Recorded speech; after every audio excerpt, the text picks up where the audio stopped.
கதையில் கதாபாத்திரத்தில் திரைப்படம் குடும்பஸ்தன். ஜேஆர் டிவைன் ப்ளஸ் நேயர்களுக்கு அன்பு காலை வணக்கம். நம்ம சேனலில் கதையில் கதாபாத்திரம் என்ற தலைப்பில் குடும்பஸ்தனுடைய திரைப்படத்துடைய லேர்னிங்ஸை அதிலேருந்து நம்ம என்ன கற்றுக்கிட்டோம் அப்படின்றத நம்ம பார்க்க போகிறோம். இதில் லீட் ரோலில் நடிச்சிருக்கிறவங்க மதிப்பிற்குரிய திரு கே மணிகண்டன் அவர்கள், குரு சோமசுந்தரம் அவர்கள் மற்றும் பலர்.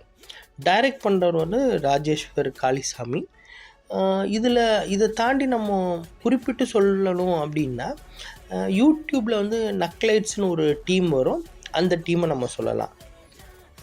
இன்றைக்கி இந்த காலகட்டத்தில் 2025 காலகட்டத்தில் இவ்வளோ வேகமாக இயங்கிட்டு இருக்கிற உலகத்தில் இந்த பணத்துடைய மதிப்பு நமக்கெல்லாம் என்ன நிலைமையில் இருக்கிறோன்றது தெரியும். ஒரு மிடில் இன்கம், லோவர் மிடில் இன்கமில் ஒரு சம்பாரித்து வீட்டை காப்பாற்றுறவங்கள என்ன நிலைமையில் இருக்கிறாங்க, எப்படி அவங்க நகர்த்துறாங்க, வாழ்க்கையை நகர்த்துறாங்க அப்படின்றது வந்து இந்த படம் ரொம்ப எளிமையாக நகைச்சுவையாக யதார்த்தமாக சொல்லியிருக்கு. நகைச்சுவை சிரிப்பு வருது, எல்லாரும் சிரித்தாங்க, எல்லாம் விழுந்து விழுந்து சிரித்தாங்க.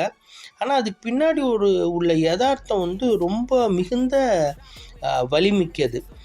அவர் வந்து ஒரு லீட் ரோலில் நடித்தவர் வந்து ஹீரோ கதாபாத்திரம் வந்து அவர் சம்பாதிக்கிறாரு. அவரை சார்ந்து அப்பா அம்மா இருக்கிறாங்க, ஒய்ஃப் இருக்கிறாங்க, அவங்க ஒய்ஃப் கன்சீவ் ஆகுறாங்க, அவங்க அக்கா ஹஸ்பண்ட் வந்து தனி குடும்பமாக இருக்காங்க. இருந்தாலும் அவருக்கு செய்ய வேண்டிய கடமைகள் சில இருக்குது.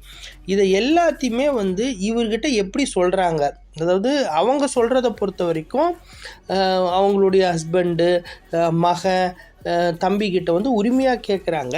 ஸோ அந்த உரிமையை வந்து அவங்க கேட்டாலும் இவர் போய் வேலை செய்கிற இடத்துலையோ ஒரு மார்க்கெட்லேயோ அங்கேருந்து எப்படி அவங்க எடுத்துகிட்டு வராங்க. இப்போ வெளியிலேருந்து வேலை செய்கிறோம், ஒரு மார்க்கெட்லேருந்து எடுத்துகிட்டு வந்தால் தானே ஒரு பொருளை விற்றோ வேலை செஞ்சோ அது மூலமாக வந்த வருமானத்தினால தானே உள்ளே கொண்டு வர முடியும். இவங்க குடும்பத்துக்குள்ளே இருக்கிறவங்க உரிமையாக கேட்டுடுறாங்க.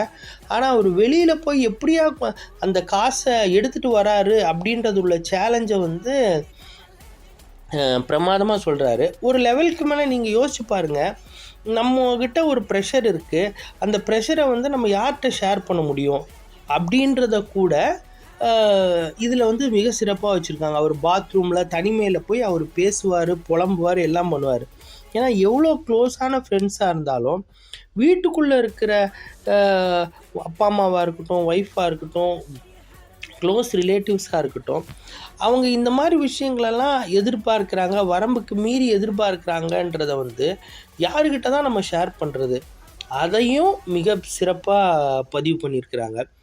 இதில் வந்து ஒரு டிஸ்கஷனில், ஒரு இன்டர்வியூவில் வந்து ஒருத்தர் சொல்லியிருப்பார், இந்த டீமில் இருக்கிறவே சொல்லியிருப்பார், நம்மளே ஒரு 10-15 ஆண்டுகளுக்கு முன்னாடி, ஒரு 20 ஆண்டுகளுக்கு முன்னாடி இப்போ சாதாரணமாக ஒரு சாமி கும்பிட்டோம், ஒரு விஜயதசமி ஆயுத பூஜை பண்ணோம் அப்படின்னா வீட்டுக்கு என்னென்னலாம் எடுத்துகிட்டு வருவோம் அப்படின்றத வந்து சும்மா ஒரு மேம்போக்காக போகிற போக்கில் சொன்னார். அதாவது ஒரு மூட்டை நிறையா பொரி, கடலை, பழங்கள், ஆப்பிள், ஆரஞ்சு. இன்றைக்கி நம்ம எதை எடுத்துகிட்டு வரோம் அப்படின்னா ஒரு சின்ன பேக்கெட்டில் பொரி, ஒரு ஆப்பிளில் வந்து 4 நறுக்கி ஒவ்வொரு பீஸை வந்து சம்பிரதாயத்துக்கு வீட்டுக்கு கொண்டு வரோம். அப்படி நீங்கள் யோசிச்சு பாருங்கள், ஒரு மூட்டை ஃபுல்லாக கொண்டு வர்றது எப்படி இருக்குது, ஒரு சின்ன பேக்கெட்டில் வர்றது எப்படி இருக்குது.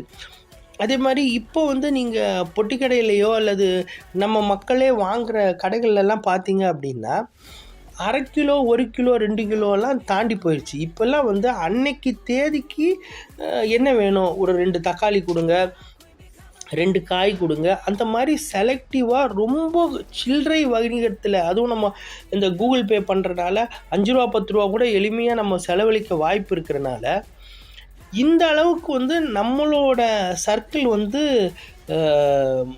மிகவும் ஒரு சேலஞ்சு, ஒரு சவால் நிறைந்த, நகர்த்துறதே வந்து மிகப்பெரிய சவாலாக இருக்குது.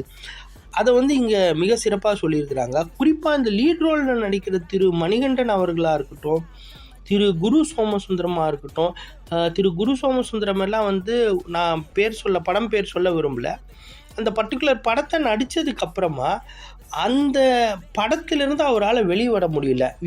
இயல்பான வாழ்க்கைக்கு வந்து அவரை அடாப்ட் பண்ண முடியல.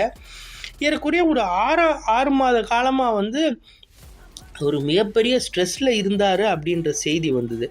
திரு மணிகண்டனும் அதே மாதிரி தான். அந்த அளவுக்கு காட்சிகளையும் சரி, அந்த யதார்த்தத்தையும் சரி உள்வாங்கி அதோட வெளிப்படுத்துகிற தன்மை வந்து மிக பிரமாதம். இப்போது இந்த நிலைமையில நம்ம இப்போ இருக்கிற நிலைமையில வந்து ஒரு பணத்துடைய மதிப்பாக இருக்கட்டும், இந்த வெளியில் போய் எப்படி இந்த உலகம் பிரம்மாண்டமாக இயங்குது, அதில் நம்ம கொஞ்சம் கூட சம்மந்தமே இல்லாமல், அதில் டச் பண்ண முடியாமல் உள்ள அவங்களுடைய ஃபாஸ்ட்டுக்கு ஓட முடியாத அளவுக்கு நம்ம இருக்கிறோம். பட் நம்ம அதை மேண்டோக்காக மேனேஜ் பண்ணுறோம். எப்படியெல்லாம் மேனேஜ் பண்ணுறோன்றதை வந்து மிக சிறப்பாக இதில் கொடுத்துருக்காங்க. கட்டாயமாக எல்லோரும் போய் பார்க்கணும். தேட்டரில் போய் பார்க்கணும். தேட்டரில் போக வாய்ப்பு இல்லாதவங்க உங்களுக்கு விருப்பப்பட்ட மோடில் வந்து நீங்கள் பார்த்துக்கலாம். பட் கட்டாயமாக இந்த படத்தை பார்க்கணும். இந்த மாதிரி படங்களுக்கு வந்து ஆதரவு கொடுக்கணும். அப்போ தான் வந்து நம்மளோட யதார்த்த வாழ்க்கை வந்து வெளிப்படும். இல்லாட்டி நம்ம கடைசி வரைக்கும் மாயையிலே தான் வாழணும். இந்த காணொளி உங்களுக்கு பிடிச்சிருக்குன்னு நான் நம்புகிறேன். பிடிச்சிருந்ததுன்னா சொந்தம் மற்றும் நட்பு வட்டங்களுக்கு பகிருங்க. நம்ம சேனலை சப்ஸ்கிரைப் பண்ண சொல்லி வலியுறுத்துங்க. நம்ம எல்லாரும் சேர்ந்து வளருவோம், உயர்வோம். நன்றி, வணக்கம்.